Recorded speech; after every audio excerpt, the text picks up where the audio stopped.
한 주간 재계 수장들의 일거수일투족을 들여다보는 CEO 풍향계 시간입니다. 구속을 면한 이재용 삼성전자 부회장, 트럼프 취임식에 못 간 김승현 한화그룹 회장 등을 남현호 한지 기자가 전해드립니다. 와병 중인 아버지 이건희 회장을 대신해 3년째 회사를 이끌고 있는 이재용 부회장, 간신히 구속을 면했습니다. 정말 지옥문 앞에까지 갔다 온 셈인데 이 부회장이나 삼성 모두 일단 한숨을 돌리게 됐습니다.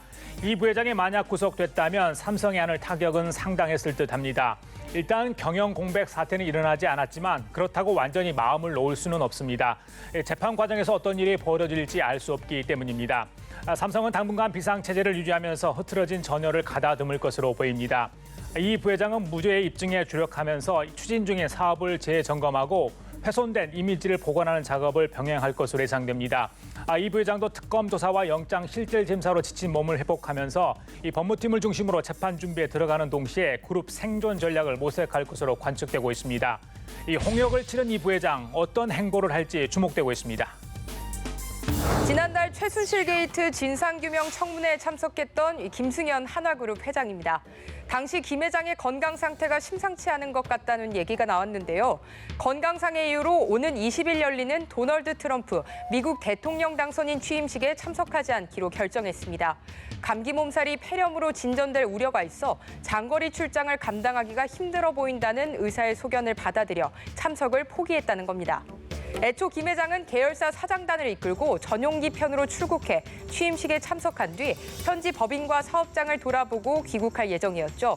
김 회장은 국내 재계 인사 중에서는 드물게 트럼프 당선인 측의 초청을 받아 화제가 됐는데요. 김 회장의 오랜 지인이자 트럼프 당선인의 인수위원회 선임 고문인 에드윈 퓰너 헤리티지 재단 창립자가 추천한 것으로 알려졌습니다. 우리나라 10대 그룹 총수 중 취임식 참석자는 한 명도 없습니다. 많은 총수들이 최순실 게이트로 발목이 묶이면서 글로벌 경영 활동에 타격을 받고 있죠. 현재의 경제 상황, 트럼프 행정부의 경제 기조를 감안할 때 아쉬운 대목입니다. 조양호 한진그룹 회장의 장남인 조은태 대한항공 사장입니다. 최근 총괄 부사장에서 사장으로 승진하면서 경영 전면에 나서게 됐습니다. 올해 42살인 조 사장은 2003년 한진정보통신의 영업기획 담당 차장으로 입사해 14년 만에 사장으로 승진했습니다. 자재, 화물, 여객 등 항공부문 핵심 분야를 두루 거쳤는데 특히 젊은 경영인답게 IT를 활용한 사내 변화를 주도해왔습니다. 덕분에 대한항공의 지난해 영업이익이 6년 만에 1조 원을 달성할 것으로 예상되고 있습니다. 조 사장이 사장으로 승진하면서 항공업계 라이벌인 대한항공과 아시아나항공의 3세 CEO 간 경쟁에 관심이 쏠리고 있습니다. 박삼구 금호 아시아나 회장의 외아들로 지난해 2월 사장 자리에 오른 박세창 금호 아시아나그룹 경영전략실 사장과 경쟁하게 된 건데요. 동갑내기인 두 사람의 한판 대결이 기대됩니다. 지난해 12월 그룹 정기 인사에서 사장 승진 10년 만에 회장에 오른 조현준 효성그룹 회장입니다. 지난 16일 열린 취임식을 가졌는데 우연인지 그날이 조 회장의 생일이자 할아버지인 고 조웅재 회장의 기일이었다고 하죠.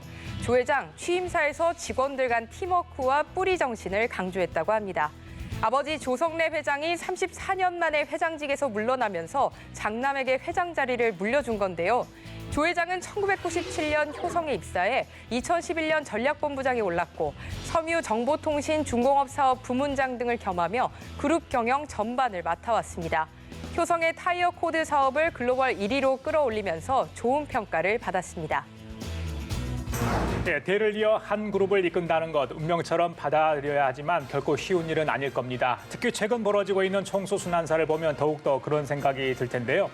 기업가 정신, 그리고 무엇보다 초심을 잃지 않기를 바랍니다. 이번 주 CEO 풍향계는 여기까지입니다.